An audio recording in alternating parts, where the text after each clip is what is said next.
Bonjour amis internautes, aujourd'hui nous nous entretenons avec M. Bassirou Sène, ambassadeur extraordinaire et plénipotentiaire du Sénégal en France. Monsieur Sène, vous êtes diplômé de la section diplomatie de l'ENAM, vous avez travaillé au ministère des Affaires étrangères et des Sénégalais de l'extérieur, vous avez été ambassadeur du Sénégal en Éthiopie, puis en Suisse et depuis août 2015 en France. Et je dis l'essentiel, Excellence. Oui, juste ma carrière diplomatique, c'est ça. D'accord. Excellence, depuis quand la représentation diplomatique du Sénégal souverain existe-t-elle en France? Depuis l'indépendance. Depuis les indépendances. Notre accession à la souveraineté internationale, le Sénégal a une représentation ici. Et sa mission, comme vous le savez, c'est de contribuer au raffermissement des excellentes relations entre la France et le Sénégal. D'accord. Et depuis lors, Excellence, y a-t-il eu des débats entre nos relations? C'est-à-dire, y a-t-il une fois eu un ambassadeur de la France ou du Sénégal rappelé Enfin, je n'en connais pas. D'accord. Donc les relations... L'ambassadeur rappelé parce qu'il y a un problème, je n'en connais pas. D'accord. Excellence, sur le vif du sujet, nous allons commencer par la situation en Libye. Oui. Moi j'ai une question simple. Depuis quand vous êtes au courant de cette situation? Enfin, la situation en Libye est l'épicentre d'un problème global qui englobe toute la question de la migration en général. Si on parle de maltraitance, de frustration, de violation de la dignité des migrants, ce n'est pas maintenant seulement que ça se passe en Libye, ça s'est passé depuis des années. Tout le monde le savait, mais c'était à des niveaux pas tellement extraordinaires au point de susciter une indignation internationale, planétaire. C'est maintenant avec cette vente publiée dans une chaîne internationale suivie à travers le monde que réellement cette question est arrivée à son terme et doit être prise en compte obligatoirement par les instances internationales. Il y avait quand même Amnesty International qui en parle depuis des années, depuis 2 ans, 3 ans, avec des vidéos de témoins à l'appui. Et ce qui frustre, c'est que depuis lors, c'est comme si on a rangé ce dossier sous le tapis, personne ne voulait en parler. Non, ces vidéos, j'en ai suivi, c'était des vidéos sur des cas de torture, mais pas de vente. La question de la vente comme un esclave, où l'être humain devient une marchandise offerte à l'offre du plus offrant, du plus payant, de celui qui paye le plus. Ça, c'est ça la nouveauté qui a entraîné l'indignation. Mais sinon, les cas de violations graves, les cas de torture, ou bien les migrants qui meurent dans le désert, ou bien qui sont engloutis dans les abysses de la Méditerranée, ça on le sait depuis très longtemps. Et qu'est-ce qui est fait justement depuis qu'on sait que ces cas de torture existent ou depuis que ces cas de vente se sont déclarés? Enfin, aujourd'hui, le monde fonctionne suivant des règles. Nous avons la Cour pénale internationale qui a été établie, le traité de Rome, pour poursuivre des situations de crise humanitaire de ce genre, où il y a des violations graves des droits de l'homme. Tout à fait. Ça, c'est une institution qui est là en place, et le Sénégal s'honore d'être le premier pays à avoir ratifié le traité de Rome. Donc ça, c'est un des mécanismes. L'autre mécanisme, c'est au niveau interne, chaque pays. Le Sénégal, en ce qui le concerne, depuis qu'il est au courant de ces exactions contre des nationaux africains et sénégalais, le Sénégal a entrepris de rapatrier ses fils. Les rapatrier, aujourd'hui, on est à 2599 Sénégalais rapatriés de Libye. C'est indiscutable. Ça, c'est des questions qui doivent se passer de façon directe. Chaque État doit prendre ses responsabilités et le Sénégal a pris ses responsabilités pour rapatrier ses fils. La question n'est pas aussi simple. Vous pouvez aller garer votre avion et demander à un citoyen X de rentrer. Il dit, je ne veux pas rentrer. Je tiens absolument à aller en Espagne, aller en France. Vous ne pouvez pas l'obliger à rentrer dans l'avion. Donc il y a une question de volonté, il y a une question d'acceptation de l'offre de rapatriement, voilà, qui doit être forcément acceptée par. Ok, donc il y a des Sénégalais actuellement en Libye qui ne veulent pas rentrer, même si c'est pas la majorité. Enfin, je ne l'ai pas dit. J'ai pas dit qu'il y a des Sénégalais qui ne veulent pas rentrer. Je vous ai donné le chiffre du nombre de Sénégalais qui sont rapatriés. Hier seulement, un avion est arrivé avec 175 éléments. De plus. Ça se fait en coordination entre la Direction générale des Sénégalais de l'extérieur et l'OIM, l'Organisation internationale des migrations, qui assiste les pays à identifier leurs citoyens et à pouvoir les rapatrier. Mais bon, de plus de 2000 Sénégalais quand même qui avaient tenté l'aventure 2500, plus de 2500, donc qui avaient tenté l'aventure de l'immigration clandestine. Quelque part, l'Europe n'est plus un Eldorado, Excellence, mais c'est comme si on a du mal à l'expliquer aux jeunes. On n'a pas à leur expliquer la mobilité, le droit à se mouvoir, à se déplacer d'un point à l'autre, ça fait partie des droits constitutionnels de l'individu. Ouais.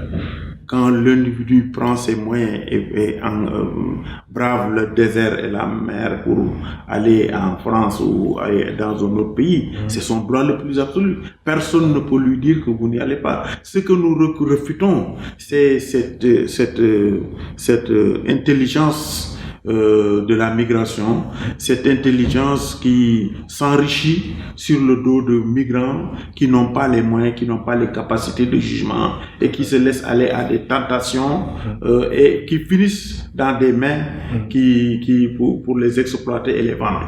C'est ça que nous refutons. Mais que l'individu X prenne la décision de voyager, ça c'est son droit.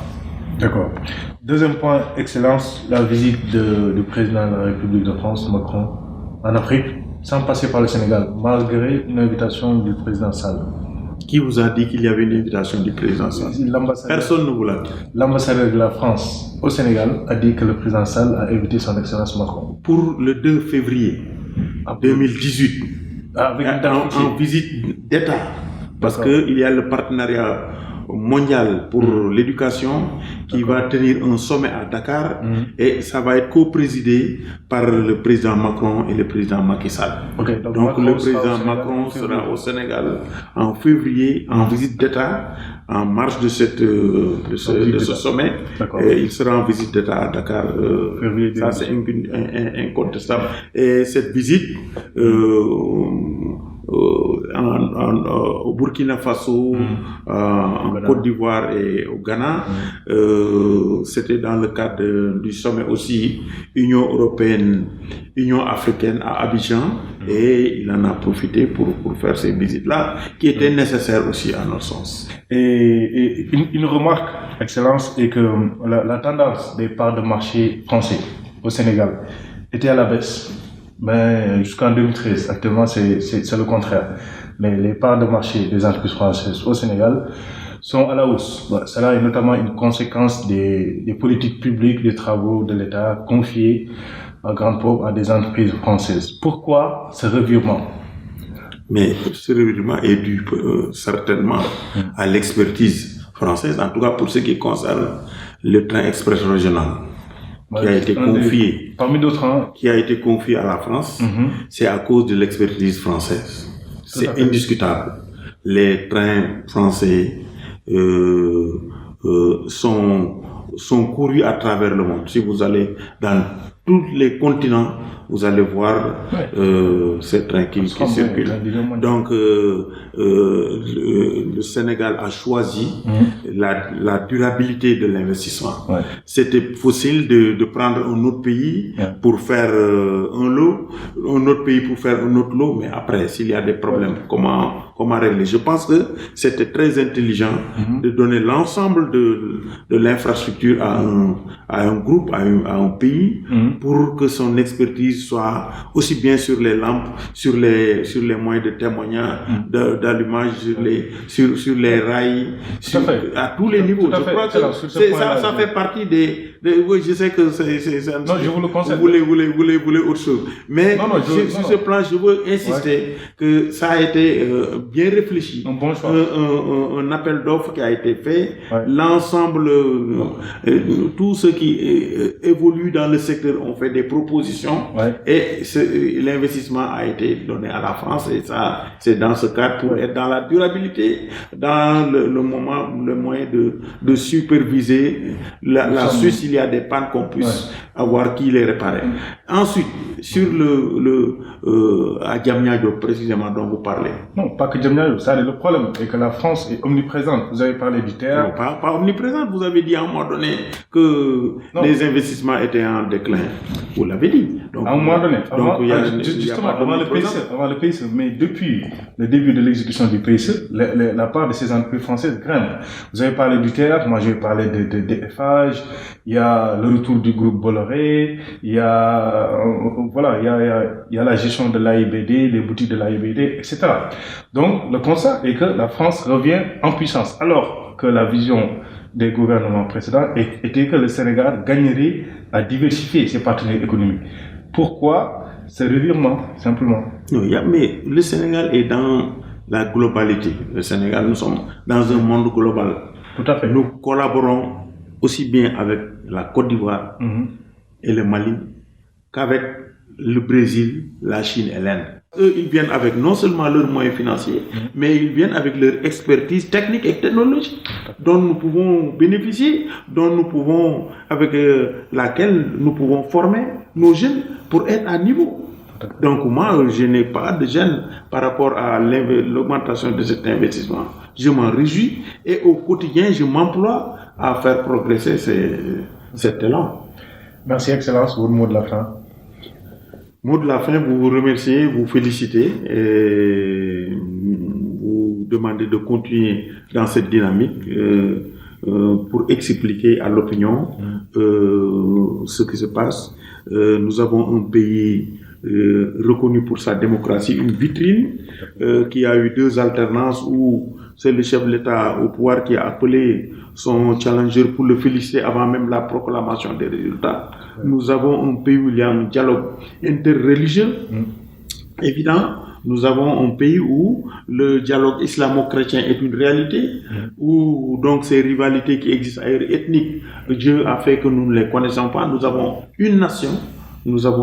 C'est extrêmement important. Nous nous connaissons, nous nous apprécions mutuellement, nous nous respectons et nous nous battons pour le développement du pays. C'est aujourd'hui ce que remarquent beaucoup d'opérateurs et qui veulent aller aujourd'hui investir. Nous avons un président qui a mis en place un PSE qui aujourd'hui permet au Sénégal d'être à un taux de croissance de 6,5%. Et en 2018, nous escomptons aller à 7%. Et ça, c'est parce que nous avons la stabilité, nous avons la paix, nous avons une amitié certaine avec beaucoup de pays et presque tous les pays de la sous-région. Et ça, c'est extrêmement important. Et donc, vous permettez aujourd'hui au monde de savoir encore, de voir un peu ce que fait le Sénégal. Nous sommes heureux de vous recevoir et nous serons toujours à votre disposition pour vous recevoir. Nous disons aussi à la communauté sénégalaise ici que le bureau de l'ambassadeur est ouvert. Nous recevons 2 jours par semaine, mardi et mercredi, nous recevons toute la diaspora, tous ceux qui sont porteurs de projets pour rentrer au Sénégal, faire des investissements. Nous avons un bureau économique pour les recevoir et les orienter, les aider dans l'établissement de leur business plan. Donc, merci encore d'être venu et bonne continuation. Que Dieu vous garde. Merci beaucoup, Excellence. On se donne rendez-vous très prochainement pour notre entretien.